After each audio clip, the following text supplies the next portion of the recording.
Et avec nous sur ce plateau, Samir Haïta, merci de nous avoir rejoints. Vous êtes rédacteur en chef du Monde diplomatique arabe. Alors tout va très très vite en ce moment en Libye, on l'a entendu, les rebelles auraient pris le QG du colonel Kadhafi, mais c'est une information bien sûr à prendre avec beaucoup de précautions. Alors Tripoli libre, vous y croyez ? Ah bien sûr, et ça me donne un sentiment de soulagement, de joie que la Libye enfin se débarrasse d'un dictateur sanguinaire, fou, qui a fait subir. Mais en même temps j'ai une petite tristesse, une petite pensée entre l'histoire ancienne du colonel Kadhafi. Il est venu au pouvoir avec un projet national après que des avions israéliens sont partis des bases américaines de Libye pour faire la guerre des 6 jours, pour surprendre l'armée égyptienne. Il finit avec, c'est vrai, avec des rebelles qui apportent un souffle de liberté à la Libye, mais avec une crainte sur le devenir national de la Libye. Il vient avec les forces de l'OTAN. Il part avec les forces de l'OTAN et j'ai peur pour l'indépendance de la Libye après.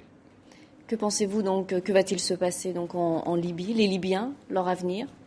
Plusieurs étapes seront clés pour comprendre la manière avec laquelle la capture, comment il va être traduit devant le tribunal, ça va compter. Vous pensez qu'il va être capturé là dans les prochaines heures ? Je ne sais pas, mais j'espère qu'on n'assistera pas à des scènes de haine du genre de ce qu'on a assisté au moment de Saddam Hussein. Donc il ne faut pas rappeler ça, il faut que ça reste civil. C'est une révolution un peu bizarre. Moi, le printemps arabe doit rester pacifique. Il y a des forces internes et externes à la Libye qui ont poussé pour que ça soit militaire. Le coup est très fort, 30 000 morts jusqu'à maintenant. Donc on a peur qu'il y ait des exactions, etc. Ça, c'est d'une part. Et puis il y a toute l'organisation de la Libye d'après.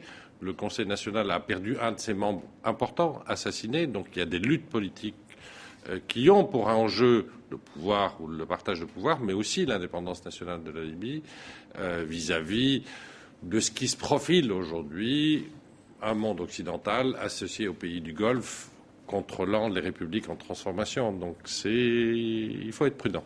Et un dernier mot très rapidement concernant le traitement de l'information. On a dit l'un des fils de Kadhafi avait été arrêté.